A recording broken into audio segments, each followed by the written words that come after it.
Amen? Pero okay lang po yun. Amen. Kung wala pong pagbabago, wala pong nangyari sa buhay natin. Amen? So, salamat. Meron mga kapatid na talagang nagplano at salamat sa Diyos. Dahil nakapaplano ay nagmamaterialize na. So, maganda din po ba? Na meron tayong pagbabagong nagaganap. Nawa, ito po yung pasimula. Hindi lamang po pagbabago dito po sa loob ng iglesia, kundi pagbabago din maging sa ating mga personal na buhay. Amen? Gusto ba natin yun, mga kapatid? Magbago tayong lahat.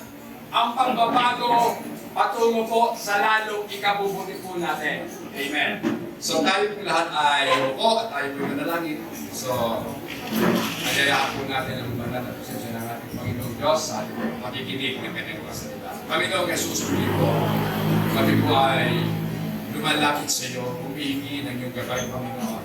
Lalong-lalo na po ngayon sa mga oras na ito na kami po ay magpipira-piraso ng iyong mga salita. Amin po nalalaman na hindi lamang kami nabubuhay sa tinapay, kundi sa salita na lumalabas sa iyong mga bibig, Panginoon. Kaya Lord, samahan mo po kami at aking nga po idinadalangin, Panginoon, na yung kasangkapan ng iyong alipin, ang kanyang labit isipan, Panginoon.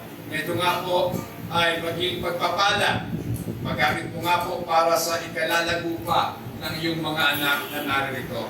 Sa lahat po ng ito, sa iyo po namin ibinibigay ang lahat ng papuri at pasasalamat sa makapangyarihan at banal ng pangalan ng Jesus. Amen and amen. Mulit po natin pagpapakain natin, Panginoon. Yan po ang ating dakilang Diyos. At sa umagang nga po ito, sabi ko nga po, sa buong buwan po ng July, ating po pag-usapan, may kinalaman po sa Bible. Amen. So, sa iba pong kahit po isang taon po natin pag-usapan yan, hindi po tayo mauubusan ng taksang tatalakayin. So, ngayon pong umaga, ating pong talakayin, the Bible attests who Jesus is. Kung sabi pong attest, ito po sabihin, ang Biblia po ang magbibigay ng patunay kung sino nga si Jesus sa atin. Amen. So, the Bible never calls on anyone to express blind faith. So kaya po nandiyan ang Bible upang tayo po na mga mananampalataya ay hindi po tayo mamumuhay na parang mga bulag sa ating po pananampalataya. Amen. So ang Biblia po, ito po yung patunay na mayroon pong Diyos na lumikha ng lahat ng bagay. Which is a belief without evidence. Pag sinabi pong blind faith, ito po'y paniniwala na wala naman po talaga katibayan. Paano bagang tayo po mga Pilipino, ang dami po natin pinaniniwalaan, hindi po ba? Na kapag may patay, hindi ka pwedeng magwalis, hindi pwedeng maligo. Ano bang katibayan sa mga paniniwalang ito? Diba? Pag Biyernes Santo, hindi ka pwedeng maligo, hindi pwedeng dumaan o hakpangan yung mga gabi, mga kapatid, dahil pag hinakpangan mo lang yung gabi, kaganong-ganong ka din. Sabi mo, ganon? So, ang dami, di ba? Pag gabi, hindi pwedeng magwalis. Ano yun? Antay mo munang mag-umaga bago mo magwalis. Yan po yung mga blind faith, mga bulag na pananampalataya. So, bilang mga Kristiyano, mahalaga po sa atin yan, it is crucial to believe an idea of events from eyewitnesses account. So, may kulang po yung ES, eyewitnesses account. So, mahalaga mga kapatid, na tayo po ay naniniwala patay doon sa mga sinasabi ng mga nakakita mismo. Amen. Kaya nga po, ako po maraming pinakikinggan na pilit po nilang winawasak ang testimonya nitong apat na sumulat ng gospel. Sino ba yung apat na sumulat ng gospel? Si Matthew, si Mark, si Luke, at si John. Pilit po nilang ginigiba ang kanilang mga patotoo. Mas marami po ngayong Pilipino ang nako-convert na po sa Islam. Maging sa Amerika, ang dami-dami na pong mga Amerikano converted na sa pananampalatayang Islam. Ano yung Islam? Yun po ang paniniwala ng mga Muslim. Higit po nilang pinaniwalaan si Muhammad na nabuhay 500 years matapos ipinanganak ang ating Panginoon. Ibig sabihin si Muhammad walang alam patungkol kay Kristo, pero pinaniwalaan nila ang mga sinasabi ni Muhammad na si Kristo ay hindi po ipinago sa krus. Si Kristo ay hindi namatay, kundi siya ay kinuha ng Diyos. Sapagkat si Kristo para sa kanila ay isang propeta. So bakit ka maniniwala sa isang tao na 500 taon bago na buhay sa kasi nagsasabi na ganito talaga si Jesus eh. So paano ka maniniwala sa tao? Di ba mas dapat paniwalaan yung nandoon sa mga pangyayari at nasaksihan nila kung ano ang mga nangyari. Ang Biblia, mga kapatid, nagpapatunay. Kaya nga po, maging ang ating Panginoon, Jesus responded to the criticism by giving forth different evidences. So, ano po ba ang tagpo kung bakit kinakailangan ng Panginoon na sumagot sa mga kritisismo sa Kanya? Sapagkat ang ating Panginoon doon po sa John chapter 5, verse 1, mga kapatid, siya po ay nagpagaling ng isang tao na lumpo. Araw po ng pahinga. Diba? Alam naman po sa Israel, alam naman po natin yan, na sa Israel, ang Sabat ay talagang inoobserba. Hindi ka dapat magtrabaho. Kaya kung nagpagaling si Jesus, kinukuha na nila yun. Amen. Kaya sumagot ang ating Panginoon sa kanila ng 4 na tugon na magkakaiba. Number 1, mga kapatid, sinasabi natin na kinakailangan sa dalawang nagpapatotoo na pagtitibay ang isang argumento. So dito po, 4 mismo ang magpapatotoo patungkol sa kung sino nga po ba ang ating Panginoong Jesus. Number 1, human testimony. Basahin po natin John chapter 5 verse 33. Ano sabi?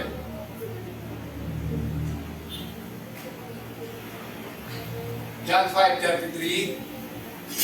Nagpadala kayo ng mga nagpadala kayo ng mga sumukayuan at nagpadala siya tungkol sa katotohanan. Yan.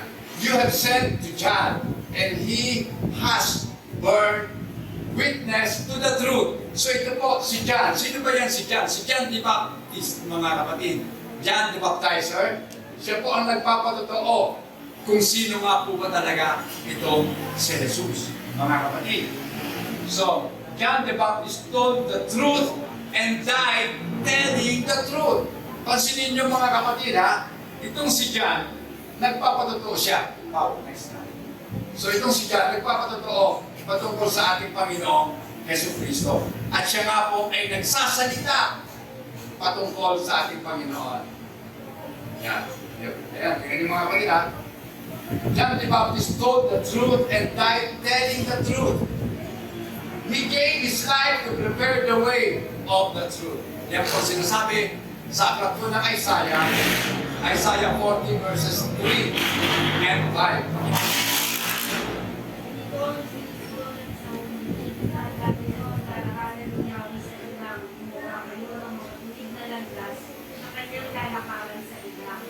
Verse 5.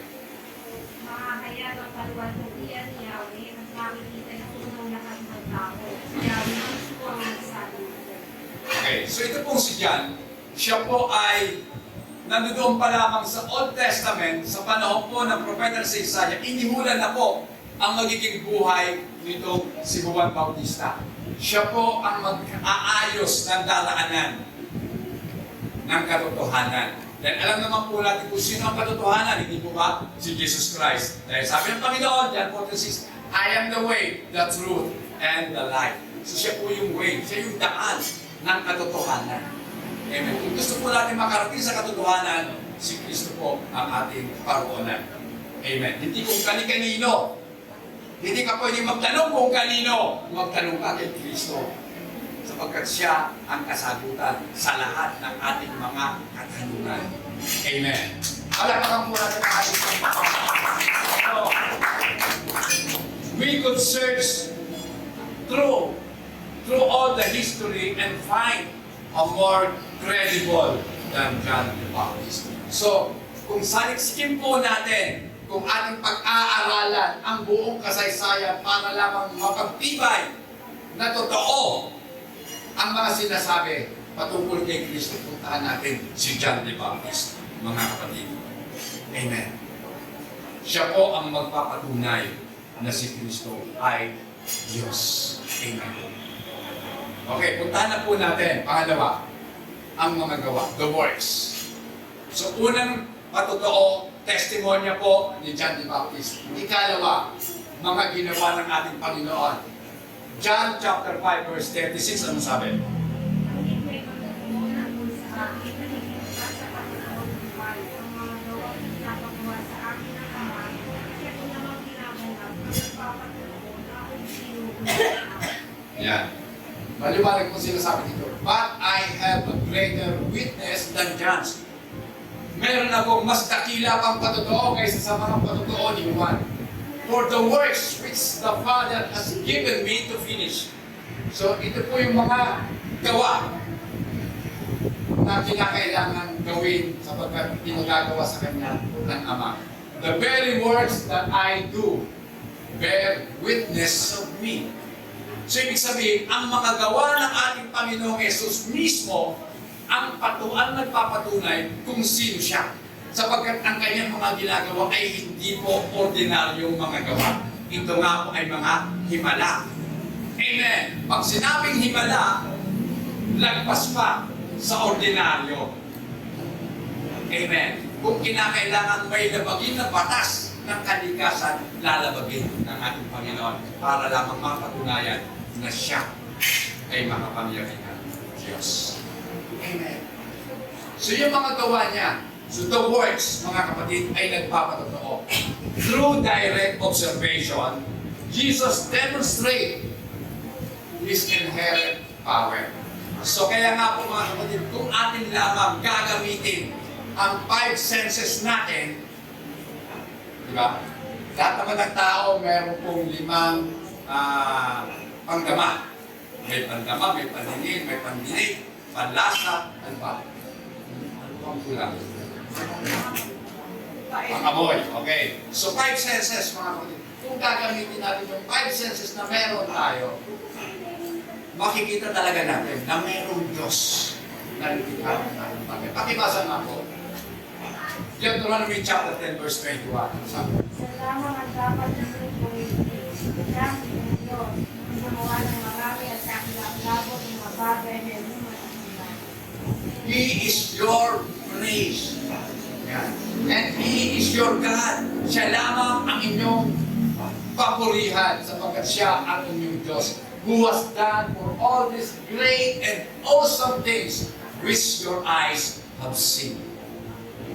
So mga kapatid, maliwanag po na nakikita ng mga mata ng mga tao ang kamangha-manghang gawa ng ating Panginoon. Ngayon ang tanong, bakit hindi makita ng iba? Ang sagot, sapagkat binulag sila ng Diyos ng sanlibutan ito upang hindi nila makita ang kaluwalhatian ng Diyos. Amen! So binulag sila kaya hindi nila nakikita. Pero tayo, yung mga anak ng Diyos, na binigyan niya ng kanyang kaliwanagan, nakikita ang lahat ng bagay. Amen. Kaya walang uwa upang hindi natin papurihan ang ating Panginoon. Dahil sa nakikita po natin, lagi tayo nakakakita ng mga gawa ng Diyos. Amen. Ang Diyos gumagawa sa buhay natin kahit sa mga bagay na masakit para sa atin. Amen! Kahit sa mga bagay na taliwas sa ating mga inaasahan sa buhay. Kasi lahat po tayo meron talagang mga expectations sa buhay po natin. Lahat tayo may plano sa sarili natin. Pero ang tanong, yung bang plano mo, yun talaga ang plano ng Diyos para sa iyo. At kung hindi yun ang plano ng Diyos para sa iyo, babaguhin niya ng ating Panginoon. Kung anak ka ng Diyos. Amen. Kaya nga po, masarap pag-aralan ng salita po ng Diyos. Then punta natin, Psalm 77 verse 14 ang sabi. Ikaw ay Diyos, Pagmagawa ng mga kabilang-bilala. Yung pinag-bilala ang kalakasan mo sa gitna ng mga tao. You are the God who does wonders. You have declared your strength among the peoples. So ipinapakita ng Diyos kung gaano siya kalakas. Ipinapakita niya ito sa kanyang mga tao. Amen. Sapagkat siya ang Diyos na gumagawa ng mga bagay na kahanga-hanga at kagilagilalas. Amen. Diba? Kaya ka namamangha ka. Kaya hanggang ngayon, buhay ka pa. Kaya labis ang pagpapasalamat mo sa Diyos. Amen? Doon po sa amin, sa subdivision po namin, 2 na po ang inatake sa puso. Yung una nung nakaraan, nilimit na. Patay. Yung ikalawa ngayon, paralyzed na daw. Sabi ko, mga bata pa yun. Yung isa, 50 years old na. Siguro yung isa, lagos ng 50. Bata pa, syempre, 50 pa lang. Okay. Kaya nga po, doon natin nakikita kung paano kumikilos ang Diyos sa buhay ng kanyang mga anak. Amen. Bawat gising po natin, napapasalamatan natin ang ating Panginoon. Amen! Bawat pag-intip natin sa gabi, napapasalamatan natin ang Diyos sa pag-iingat sa atin sa buong araw na tayo po ay gumagawa. Amen. Kaya nga po, grabe ang pagpapalan ng Diyos para sa kanyang mga anak. Yung po ang gawa ng Diyos sa buhay po natin. At yan ang nagpapatuto na meron Diyos. Kaya ako, because we are a rational being, di ba, ang mga tao po, nilikha ng Diyos na may kakayanan mga tuwiran. May kakayanan tayo i-analyze ang mga bagay na nangyayari sa buhay po natin. So, it is reasonable for us to ask for evidences. Kaya kung tayo po ay mga rational being, tayo ay mga taong nag-iisip, di ba kaya naman tayo ngayon naghahanap at naghahangal ng mga ebidensya sa ating pong pinaniniwalaan. Di ba? Kasi ako sabi ko, hindi tayo naniniwala kay Kristo basta lang sinabi sa atin ni Pastor o sinabi ng lola ko, paniwalaan mo sa Jesus. Hindi. Kundi tayo naniniwala, patay. Unang-una sa mga patotoo. Diba? Pinatotoo ni Juan, pinatotoo ng mga gawa ng ating Panginoon. Diba? Hindi naman ordinaryong gawa yun eh. Diba? Paano ba ang ulan na buo? Diba? Isipin mo hindi. Kaya, tama na ako sa mga tao noon eh. Ang mga tao noon, nag-iisip talaga. Diba? Paano sila nakapag-arrive sa kaisipan na ang ulan ay nabuo sa pamamagitan na unang-una evaporation. Diba? Yung mga tubig na naiinita ng araw, nag-evaporate, diba? Then kapag yan ay itinaas na sa alapaha, so nagkakaroon na po sila ng ng bigat. Diba? So, mamaya-maya niya, magkakaroon na po yan ng condensation. Then, precipitation na, umulan na, papaksan na. Diba? So, cycle lang yan. Ganon din ang buhay po natin. Cycle lang yan. Kaya, ang tao ay, kung ang tayo po ay mapag-isip na nilalang, dapat na-isip din po natin na ang buhay natin, uuwi naman tayo sa lupa. So, habang nabubuhay, sinapin natin na kung ano ang layunin ng lumikha sa atin, dapat magawa natin para hindi masayang ang buhay. Ang buhay na hindi ginamit ayon sa disenyo ng lumikha, sayang. Hindi ko po ginustong maging pastor. Kasi alam ko mahirap maging pastor. Hindi ka pwede na, ngayon linggo, tapos na ako Lunes pa lang, pag-isip ka na naman. Ano ba pinituro ko? May Bible study. May training. Hindi lang yun.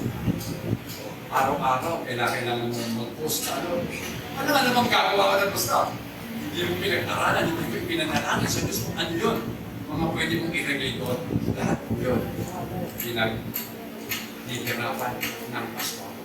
Amen. Mahirap kong lumukod. Mahirap talagang manalangin. Alam niyo yan. Di ba? Ang hirap manalangin lalo na kung hindi mo alam kung ano ipapanalangin mo. Di ba? Sa lahat ng mahirap, yung hindi mo alam kung anong sasabihin mo. Di ba?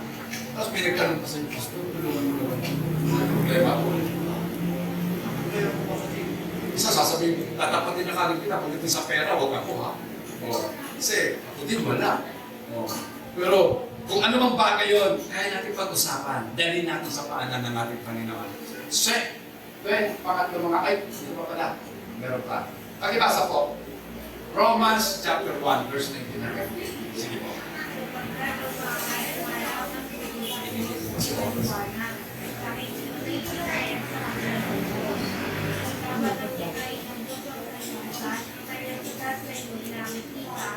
Kanyang kapangyarihan walang hanggan at ang kanyang pagkaliwa ay maliwanag at hinahayag ng kanyang mga ginawa. Kaya wala na siyang may lalagyan. Okay. Sapagkat lahat ng pwedeng malaman patungkol sa Diyos ay hayag na sa kanila. So, ito ang katotohanan mga kapatid. Hayag na sa mga tao ang mga bagay na pagkakakilanlan ng Diyos. So kaya wala na po tayong dahilan para sabihin natin, walang Diyos. Dahil imposible po, kahit sa science, na magkaroon ng buhay na galing sa walang buhay. It is impossible to have life out of non-life. Diba? Kaya ang buhay, may pinanggalingan, tiyak yun buhay din. Amen? Sapagkat ang ating Diyos, ang sabi ng Biblia, ay buhay, kaya siya pwedeng magbigay ng buhay. Amen? Ang Diyos ay buhay, hindi siya patay. Kaya yung theory po ni Darwin, patay na yon sa mga Kristiyano. Imposible. Sabi nila, Big Bang. Tatanungin ko lang kung buhay pa si Darwin, tatanungin ko siya. Ano ang nagsanay kung bakit bumoto? Bakit sumabog? Bakit nagkaroon ng Big Bang? What is the cause? At saan ang galing yun? Sasabog na yun. Ano ang galing sa wala? Nagkaroon? Imposible. May pinanggalingan ang lahat ng bagay. Amen. Kaya, tayo mga Kristiyano, tayo po ay nasa katotohanan. Amen. Yung kaisipan ng mga kabataan ngayon, ng mga mag-aaral sa mga university, o sa mga colleges, ay na-influensyahan na po ngayon ng secularism. At sa mga sikular na pag-aaral, wala ang Diyos sa kanila. Walang Diyos sa kanila. At dami ko pong nakikita, napapanood po kahit sa Amerika, ang dami matatalinong estudyante, hindi naniniwala sa Diyos. Amen. Sabi ko nga, yan ang sinasabi ng Biblia. Katuparan ng Buddha sa banal. Okay? So, tingnan din po natin mga kapatid. Ito, 1 John 4:1. Ano sabi? Magpapakilala ang Espiritu mula sa Diyos mga minamahal. Huwag ninyong paniwalaan ang bawat nagsasabi na sa kanila ang Espiritu. Sa halip tugunin niyo sila upang malaman yung talagang mula sa Diyos ang Espiritu mula sa kanila. Sapagkat marami ng buwan ng propeta. Sapagkat marami na huwad na propeta sa mundo ito. Sabihin, naghahanap na po ang false prophets. Amen. Mga huwad, kung may mga huwad na propeta, mas marami din pong huwad na mga mangangaral. Amen. Na ang layunin lang kung bakit sila nangangaral, gusto na mabuhay para sa kanila. Amen. Diba? Hanap ka nga ng tunay na mangangaral na hindi sila nagpapayaman dahil alam nila ang yaman po nila iniikot nila sa langit, hindi sa lupa. Amen. Kapag yung pastor mo nagsusuot na ng mga signature na damit, diba? Nakalugip ito na. Patawan na yan. Amen. Umalis na kayo doon. Samantalang kayo, napakahirap. Tapos yung pastor niyo ang yaman, imposible yun. Walang pakiramdam yung pastor na yun. Dapat nakikita niya ang pangangailangan ng kanyang mga lupa. Amen? Anong puso meron? Kaya mong kumain Gagamitin ko na po, pasensya na ha, gagamitin ko na yung salitang kalye. Kaya mong lumamon ng mga hamon. Pero nakikita mo kapatid mo, wala nang isinasahin. Naati mo yun, pastor ka, mangangaral ka, ipinagmamalaki mo yung simbahan ng pagkalaki-laki. Pero may mga miyembro ka, hindi mo lang madalaw kasi kadiri ang kanilang tirahan. Diba? Ang nadadalaw lang nila, yung mga maaasahan nilang supporter nila. Pero kung mahirap ka, wala. Pero pag napanulan, huwag rin talaga. Ang tingnan mo, yung pangangailangan. At yun ang dapat inuunan ng Iglesia. Diba? Kaya nga, yung unang simbahan, kung bakit sabi ng mga apostol, ibinibigay na lang namin sa mga elders yung pangangasiwa sa lamesa. Kasi tinutulungan nila yung mga bida, mga ulila. Tinutulungan nila yun. Diba? Bida, mga ulila. Kasi alam mo naman ang pangangailangan ng bida, diba? Wala na silang source. Kasi namatay na yung kanilang asawa. Yung mga ulila lalo na. Nawala yung nanay, nawala yung nanay. Ano yung mga bata, may makalabo niya. Yun ang obligasyon natin, mga kapatid. Maawa tayo sa kanila. Kung gawa yun, mga kapatid, ginagawa mo. Maliwanag ang sabi ng ating Panginoon. Kung ano ang ginagawa ninyo sa pinakamaliliit ninyong kapatid, ginagawa ninyo sa akin yun. Amen. Amen, pakain ba? Kaya minsan marami tuloy yung mayaman sa mga vloggers, di ba? Ako po, meron ako pinapanood niya sa Amerika. Basta hindi Amerikano yun Latino. Namibigay talaga sa $50,000 bucks. Dollar yun $50,000. Binibigyan nila. Kapag nakita ka niya na meron kang malinis na puso. May mga trials siyempre. Pero sabi ko nga, baka yung iba doon, scripted na lang. Para lang mas lalo namin makakanood. Diba? At lalo kadami yung kanyang supporters. Yung perang pumapasok sa kanya. So ganun pa man mga kapatid. Ano man ang kanilang motibo, bahala sila. Basta, yung gawa po natin, o yung gawa ng ating Panginoon, nagpapatotoo kung sino siya. Then, tingnan po natin, no amount of miracle can compel the unbelieving to believe.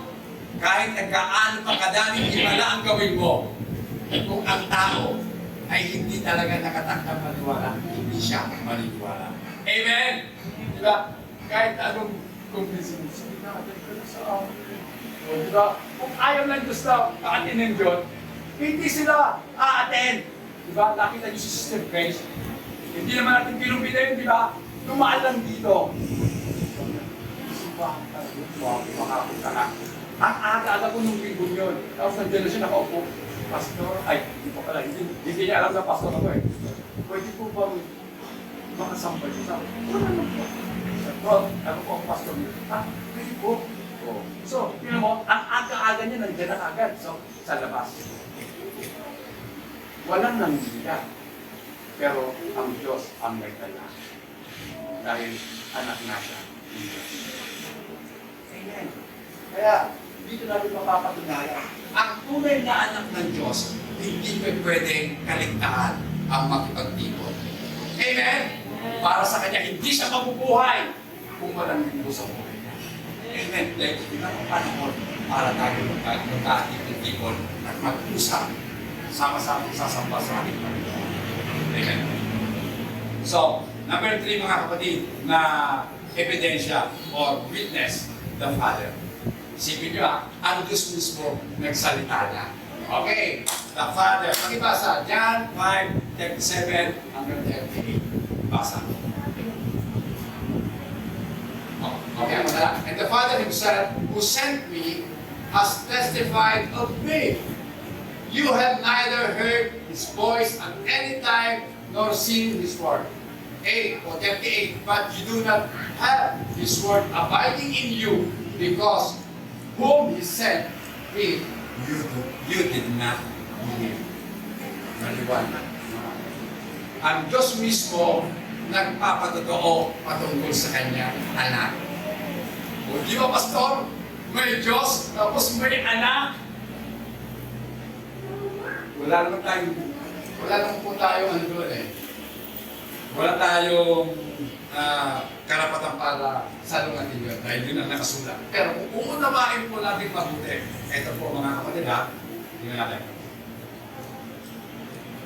Basahin po natin para sa lalong kaliwanagan. Mateo 17:5, ano sabi?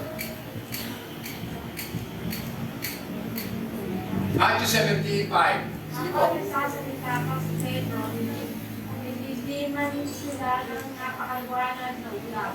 Mula rito na hindi na nagsabi, ito ang minamahal kong anak at gusto kong pinalilidad. Pakinggan mo siya. Amen.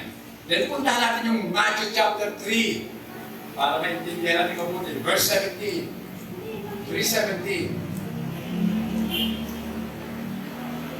Sa piling ko na sa langit ang nagsabi, ito ang minamahal kong anak na lubos kong pinalilidad. Amen.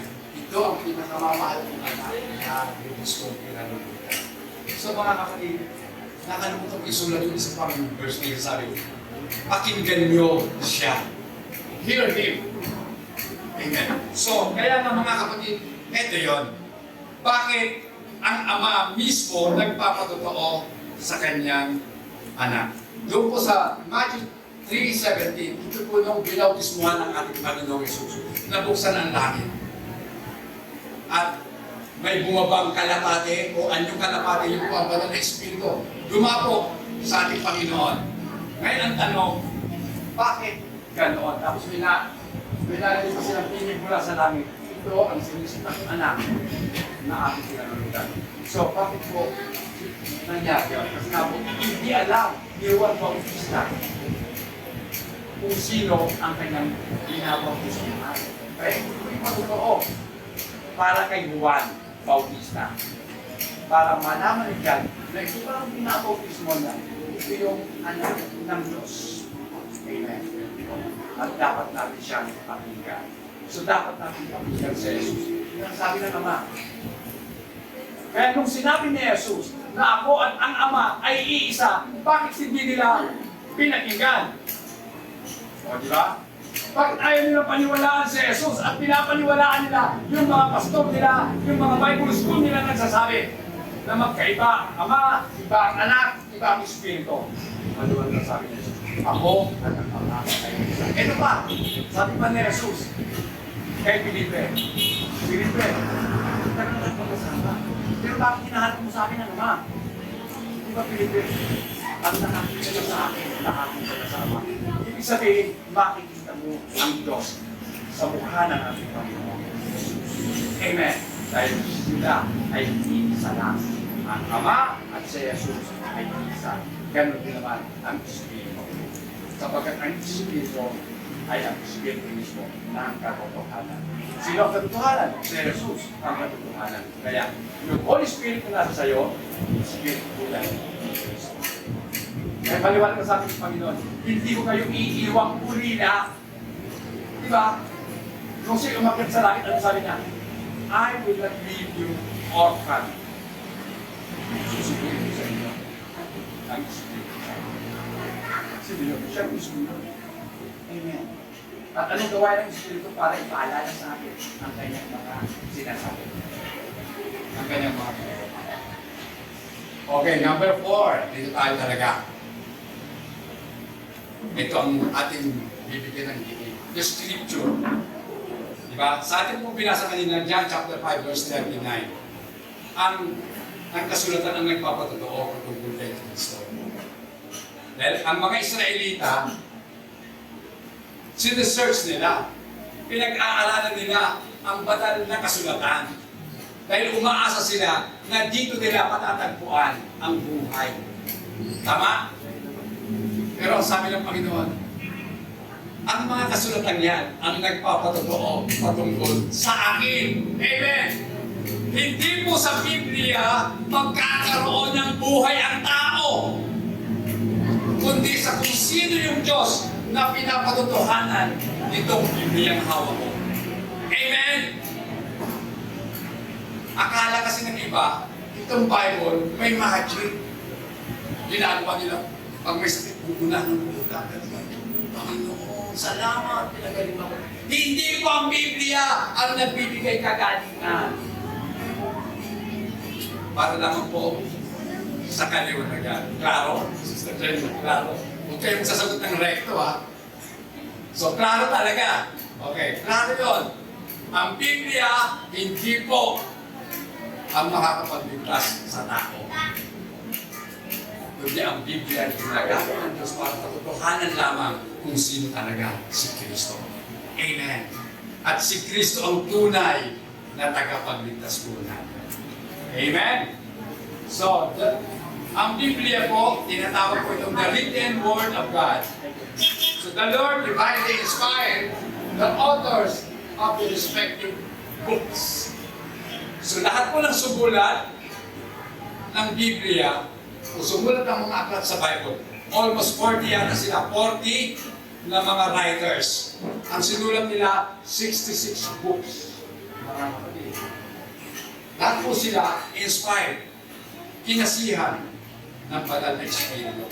Ibig sabihin ng inspired, kumbaga, sila lamang ang pinasulat.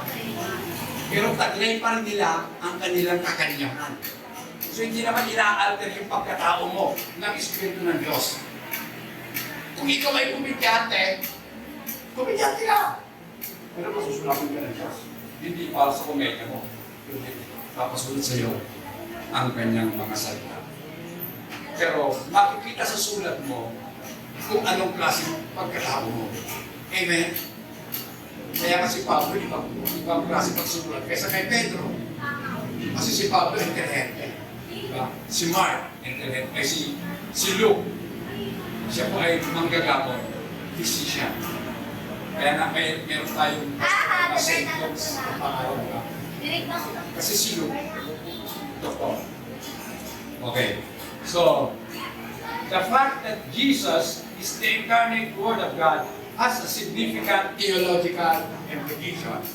Dahil ang katotohanan na si Jesus ay ang salita ng Diyos na nagkatawang tao, kaya naman napakahalaga ng kanyang mga salita ng Biblia, mga kapatid. It means that through the Bible, God has revealed Himself to humanity uniquely and powerfully.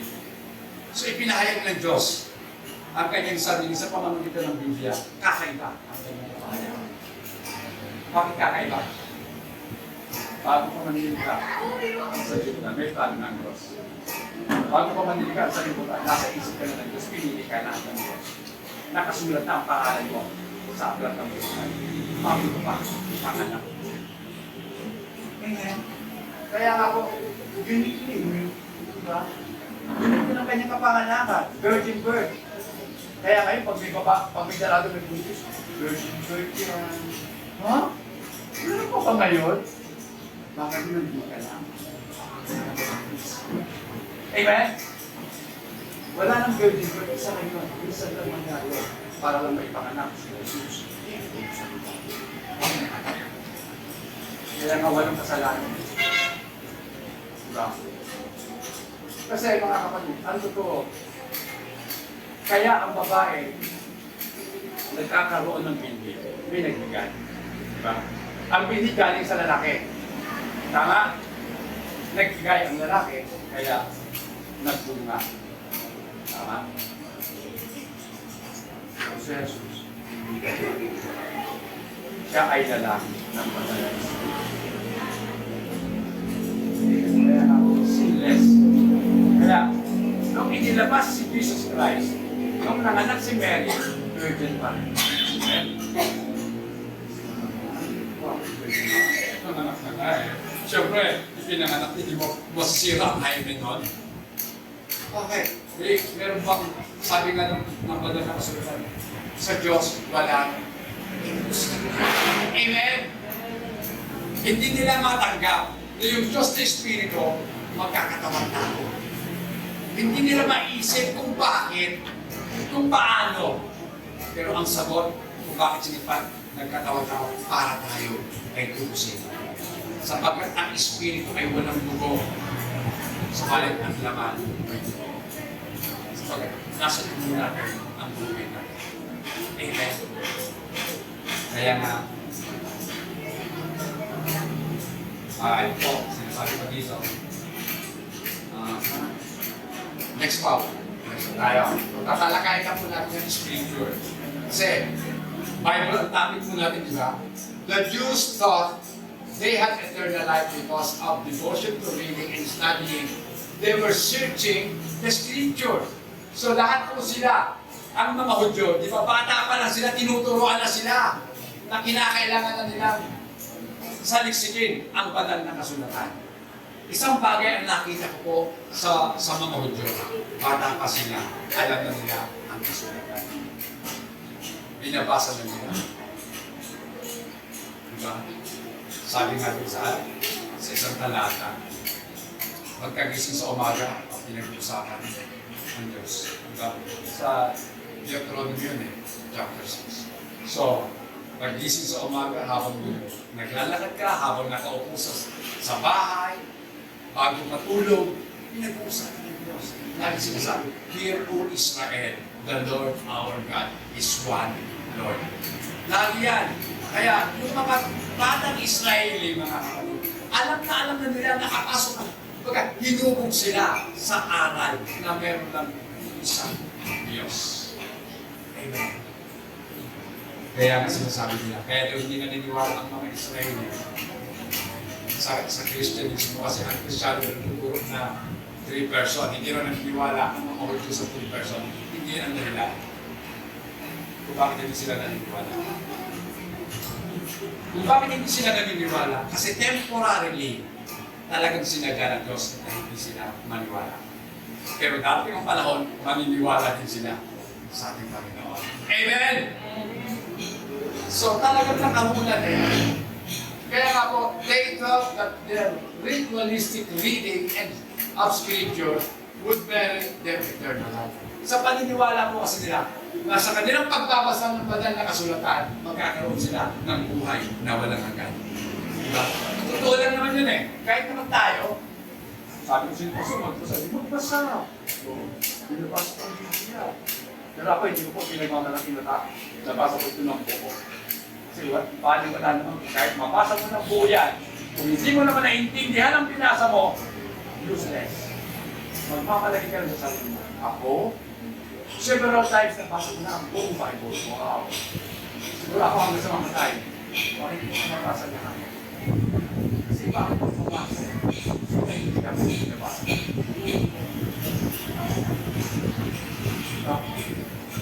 Para, kasi pag naintindihan mo, matatandaan mo kung ano yung binabasa mo.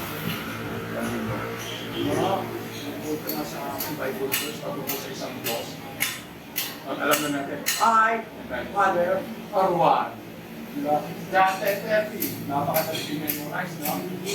Pero ito mga kapatid, sa Israel, talagang binabasa nila at muling binabasa hanggang sa ma-memorize na po nila ang teksto.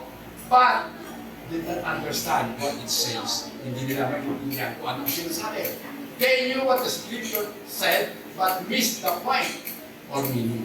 Alam nila sinasabi, pero hindi nila naintindihan yung punto na ibig tukuhin ng Biblia. Diba? Next. Yan.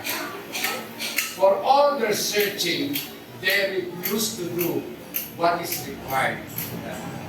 Sa kanilang pagbabasa, pagsaliksik sa banal na kasulatan, pinabasa na nila, tama, pinabasa nila. Pero nire-refuse nila. Tinatanggihan po nila kung anong kinakailangan para sila magkaroon ng buhay na walang hanggan. Tinatanggihan nila si Jesus Christ. Amen? Ilan lamang sa napakaraming Israeli ang naniniwala kay Jesus. Amen. Na naging Christian. Hanggang ngayon, Jewish pa rin sila. Amen. Diba? Jewish pa rin sila. Iba kasi yung Jew sa mga Israelites. Ang Jewish religion po nila.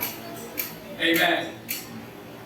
Then, yung Israelites, yun ang kanilang nationality. Yun ang pagiging tao nila. Kami ay mga Israelita. Amen. Alam niyo ba sa Israel, hindi lang puro mga Hudyo. Madami doon. May mga Pilipino na mga rin Israeli. Diba? Nakakuha mo nila yung citizenship. Daming Arabs na Israeli. Kaya ipaglalaban nila ang Israel. Kasi kahit sila Arabo, pero Israeli na sila. Ipaglalaban nila ang bansa nila. Maraming Pilipino sundalo na sa Israel. Mga babae pala yung iba. Amen. So, therefore, nililitos po nila, ayaw nilang lumapit o pumunta kay Jesus, mga kapatid.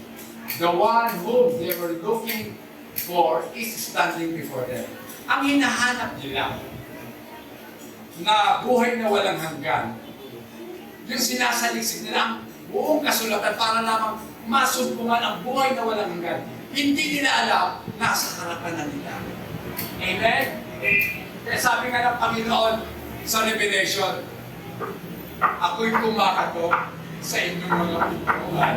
Ang sino mong magbubukas at ako'y papasok. O, ang sino mong magbubukas at siya'y papasok at makikisalo sa ating pong pagkain. Amen. So nandiyan ang Panginoon sa labas, kumakatok sa mga puso natin. Amen. Napasukin mo. At kapag pumasok siya, kasama mo siya kakain. Ibig sabihin, kasama mo siya mabubuhay sa mundo. Amen. So, si Jesus mismo nagsasalita na ng katotohanan, pero ayaw pa rin nilang paniwalaan. Amen? Ayaw pa rin nilang paniwalaan. Kaya gusto nilang patayin eh. O, diba? They don't recognize Him. They don't know Him. And they don't believe Him. Diba na? Hindi siya kinilala, hindi siya nakikilala, at hindi siya pinaniniwalaan ng mga ito. Even when He tells them, He is the one. Kahit sinabi niya, ako, ito. Ayaw pa siya paniwala. Pakibasa, John 5:18 ang sabi. Lalo naman pinagsasapan ng mga Hudyo na kapatid siya. Sapagkat hindi lamang niya nilabang ang batas tungkol sa araw ng pamamay niya. Ang nasabi pa niya ng Diyos ang kanyang ama at sa gayon ay tinatambay ang kanyang sarili sa Diyos. Diba? Hindi lang nilabag ni Jesus yung araw ng pamamahinga kasi sapat siya nagpagaling eh. Diba? Kundi siya ay nakikipagpantay pa sa Diyos. Yung sinasabi mo na ang Diyos ang kanyang ama. God, alam niyo ba, ang explanation ko. Diba, pag sinabing anak, may pinanggalingan. Diba, ang salita, may pinanggalingan. Saan ang galing ang salita ko? Sa akin din. Sa loob ko, inilabas ko. Kaya nung inilabas ko ang salita, kasama ng lumabas ng salita, ay ang aking hininga. Kaya ang hininga o ang salita ay nagbibigay ko. Kasi may hininga sa ako. Diba, ang ama, siya ang pinagmulan. Kung bakit tayo merong linggo ng wika, kanyang nanggalingan kay Quezon. Nung siya presidente, kanyang itinagda na ang August ay buwan ng wika. So siya ang ama ng wika sa kanyang nanggalingan. Tama? Kaya sinasabi ni Jesus na ang Diyos ang aking ama kasi galing ako sa ama. Ako yung salita na lumabas sa kanya. Di ba ang anak lumabas mula sa ina? Sa tao yun. No. Okay. Mabuti ka din. Walang anak na tao na hindi lumabas sa nanay. Pero kaya ka lumabas sa nanay mo, lumabas ka muna una sa nanay mo. Dahil ang nanay mo ang nagbigay ng kita. Amen? Yun po yun. Kaya merong Diyos na pinagalingan ng lahat. Dahil walang mabubuo kung walang bubuo. Tama?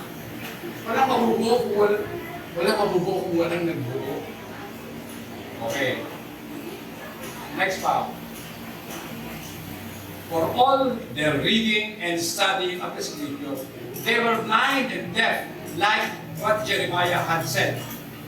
Doon po sa Jeremiah 5:21, ang sabi.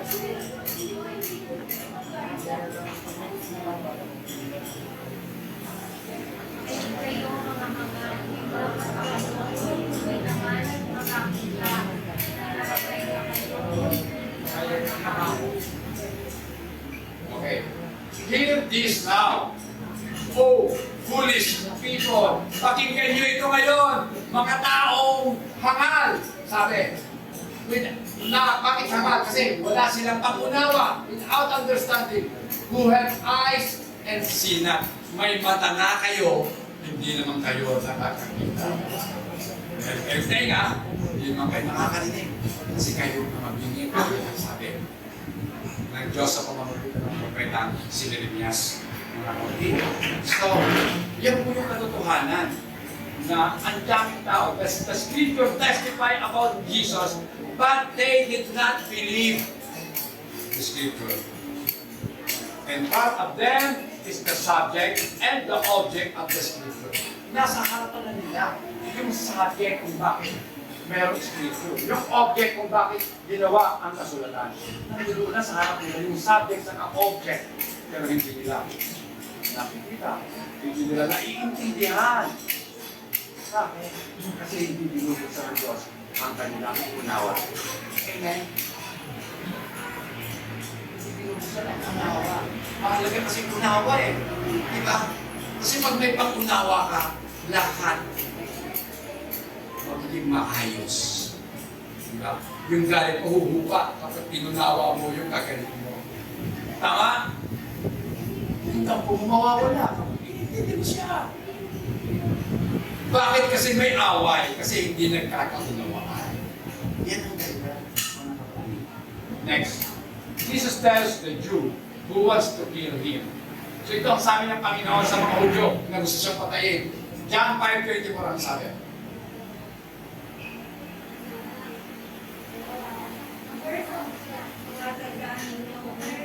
Sa akin salita at sumasampalataya sa nagsugo sa akin ay may buhay na walang hanggan. Hindi na siya mamatulan, hindi nakapawis na sa buhay mula sa kamatayan. Okay.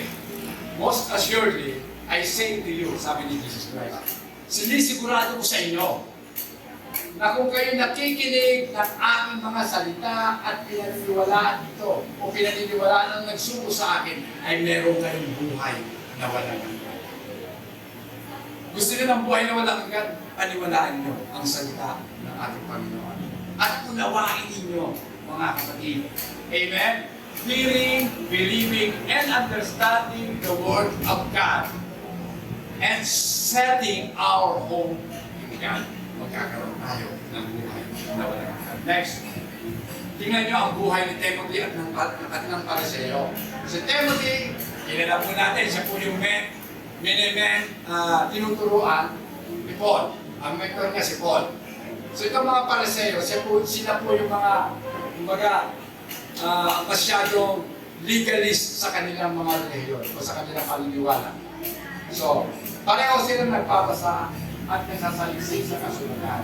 Pero may dalawang magkaibang bunga. Bakit? Si Timothy, the Word of God gave Timothy wisdom to salvation. 2 Timothy 3:15 na sabi. Mula pa sa pagkabata, kailangan ang nalalapatunatan ay kapangyarihan ng Diyos sa iyong mga kabuuan, tungo sa kaligtasan sa pamamagitan ng pananampalataya kay Kristo Jesus. Tingnan ito mula pa sa pagkabata, you have known. Sa maliwanag, mula pa sa pagkabata, alam na ni Timothy ang kasulatan. Alam nga naman bata, kasi Timothy marunong magbasa. Hindi ito himala.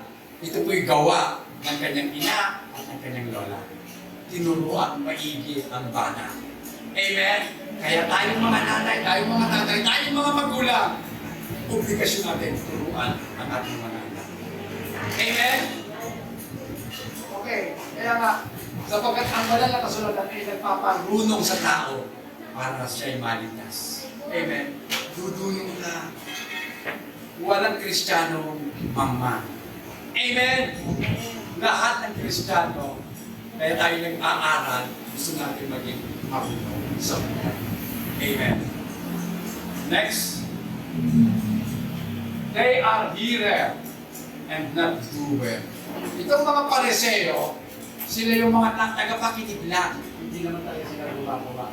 Yan. Like a hungry person who has in his hand a cookbook. Di ba? Eto na. Nagugutom ka na. Alam ko, gutom na kayo. Then, Yung isang tao gutom, na may tangan-tangan sa kanyang mga kamay na cookbook, meron kang recipe book.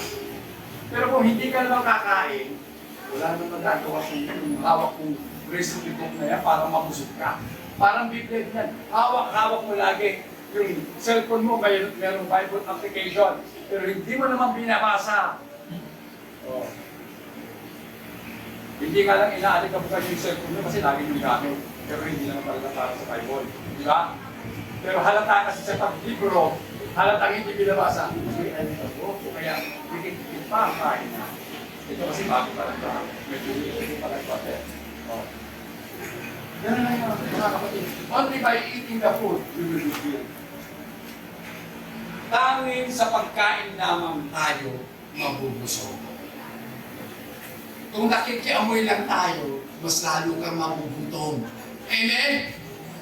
Kailangan mo gumawa, magluto para makakain. Amen? Ibig kong sabihin, yung Biblia ang hawak mo, buklatin mo, basahin mo, unawain mo, at ikakilungan mo ng buhay na walang hanggan mula sa Biblia.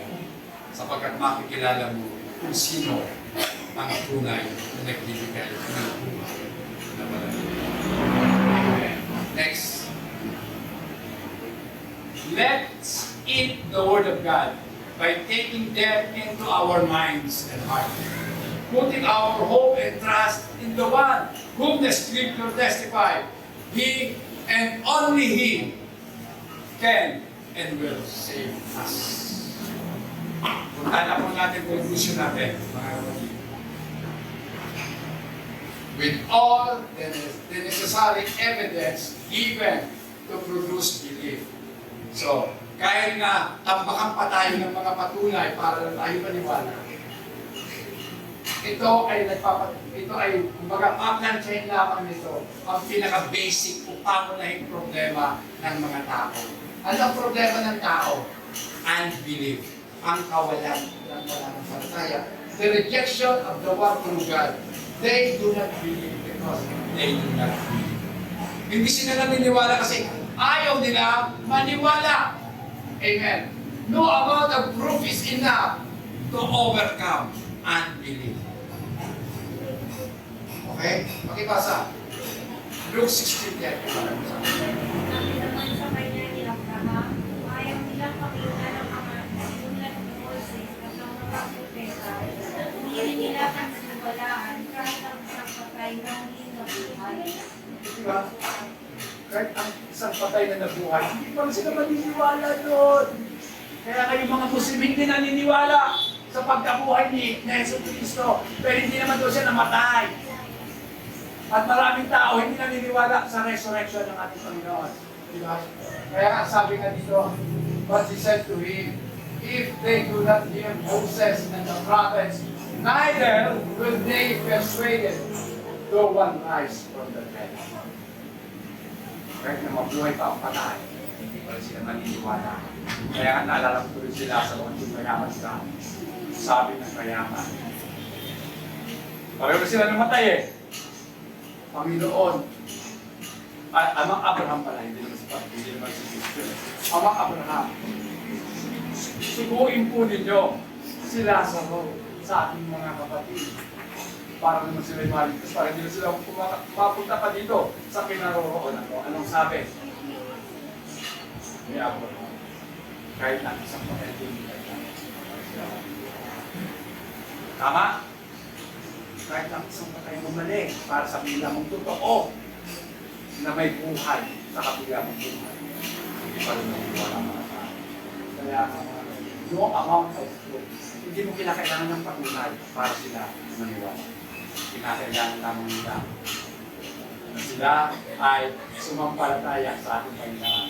So tatayo po tayo lahat mga kapatid.